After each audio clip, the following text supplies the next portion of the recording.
What is up, YouTubers, and welcome back to another episode of Our 6D Journey. It has been forever. How are you? Okay, I'm like feeling really up. I've been so busy. So busy. This is me for y'all today. Okay. This is for this reading. Okay, so this is what's been happening. I've been like doing tons of dance stuff. I choreographed 11 numbers in the last 2 months. So happy about that.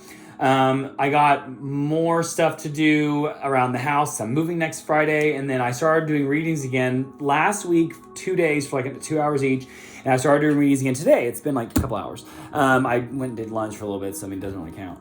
But anyway, I want to address something that I feel like, I feel like my face right now looks a little smug, and I'm looking a little smug because I've been this person. And I look back on it now and I'm like, damn, I need to get myself together. Okay. Woman calls. She brings up a man. Tons of questions about the man. How does he feel about me? Is he wearing the bracelet I gave him? You know, what do you think of our conversation in the car? What about this? What about the sex? Blah, blah, blah, blah. And as I'm reading it, I'm going, something is not right with this relationship. Like, this does not seem normal. And then about 2/3 of the way through her paragraph, she goes, oh, by the way, I'm in a relationship with another person. And I'm like, oh, okay. So the reading basically boils down to me telling her, listen, if you're done with relationship A and you don't want this to happen anymore and you're trying to find relationship B, you need to let go of relationship A. Because what'll happen is, this is them, this is say us, this is the other person, okay? Say we're in a relationship. Well, these two points of connection are going to the new relationship I want right now with this person, and these two are going to this person over here. I'm not fully investing all of my connections with any person, so I'm putting on a show.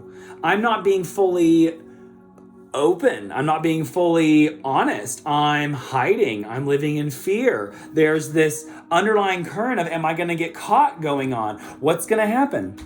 We keep talking, and I get all this out, and all of a sudden we get to the point to find out that, so she has her person, he also has his person, and they're married. Like, this is just a relationship, but they're married. And we got into this whole conversation about how in relationships, the only way to fully process and acclimate, I use the word acclimate, the knowledge, wisdom, energy you gain from that relationship is to be alone, to find isolation, to pull back in and to reevaluate what's going on. Because in relationships, we learn so much about ourselves. A lot of people don't listen to those things. They're just too concerned with the other person. They cheated, they lied, they're toxic. Oh, the energy was so bad. You were toxic too, bitch. Grow up. Anyway, we spend so much time finding information about ourselves. That's what we're supposed to do, is deep down figure out what's going on here. What am I doing in my reality, my dimensional awareness of my body moving through space and time on Earth? What am I doing to create this relationship that I've now labeled as toxic? You know, and we learn things about other people too.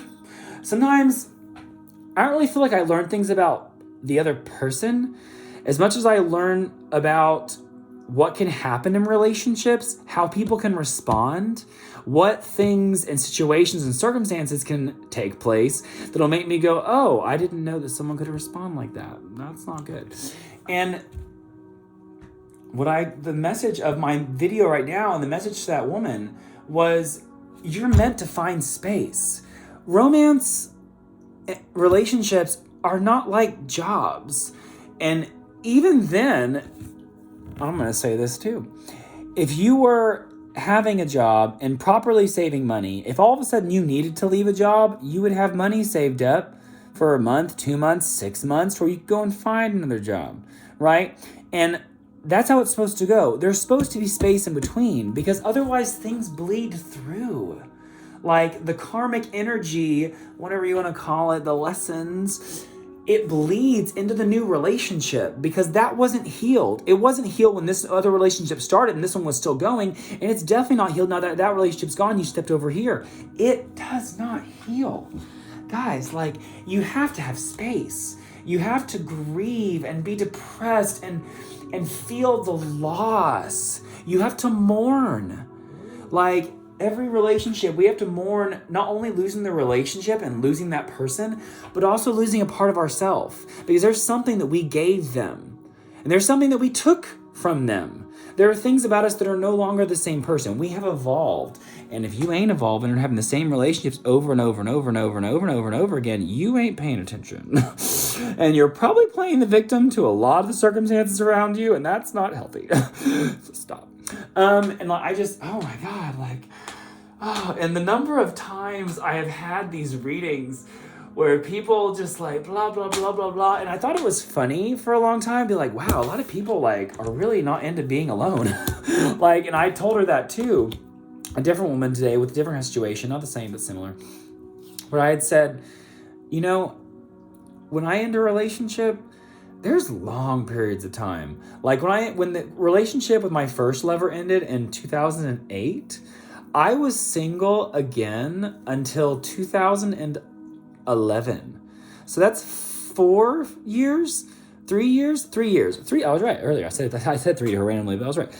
For 3 years. There was a semi week-long relationship that kind of happened, but it was like this, where the person was still not over their ex and blah, blah, blah. And I was their rebound person, and they pulled me in, and then they're missing their ex the whole time, talking about the ex the whole time. I had several of those people talking about the ex. Oh my God. I dated at least 4 people that were just obsessed with their ex. Didn't understand that. And then after that relationship happened, 11 to 12, it was about a year and a half, 2 years. That one ends. I didn't have another relationship for like 5 or 6 years. Because I wasn't ready. I hadn't acclimated. And I think I'm using that word now because it came from dance. When I was in the middle of my 6-year training period with dance at UNT, there was so much information, and who I was before I started that program and who I was afterwards were so far apart. It was like I was this super type A person that believed in superstructure and do. I became over here with let it flow and be creative, be receptive to the universe. Touch. It was just, I totally shifted. And I had to reacclimate after that at the 6-year period to going, who am I? Now that I'm not having to be a student who needs to please teachers to get good grades, to get scholarships, which, let's be honest, sometimes we lie about who we are and be someone else because that gets us something in life. Right? That's what papers are. That's what turning in objective papers are, is we're putting ourselves out there. If we want a good grade, you write a good grade as the teacher wants to get it. And people do that with love relationships too. We give them what they want to hear.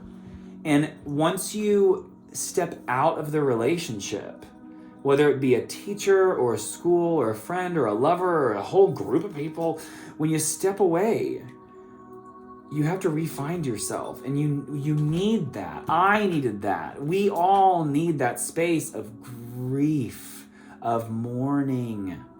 Now, this is our card for today. It's the new moon in Aries. And the first time I was picking up on this is Aries is a very action-oriented individual. So right now in Aries, a pure Aries, if they were in a relationship that wasn't working out for them, they'd leave. They'd be like, hey, bye, can't do this anymore, love you so much, hugs and kisses, they'd leave. And I feel like right now this is about embodying the fire of who we are, about bringing our passion back, knowing that we aren't codependent beings, we're independent beings co-creating a reality together. We're not codependent, we're independent co-creating. And let's see what this says. New moon in Aries. That's just because that was my little feelings off the card, but I'd like to read you what it says, some of the little things. Let's see. Don't think about giving up on yourself. Do your best and be happy with that. Avoid being brash. Oh, mean. You need a 12-month plan, and a new male is coming into your life. What are the chances of that? New energy. So, all right, guys. L and U to the 6th.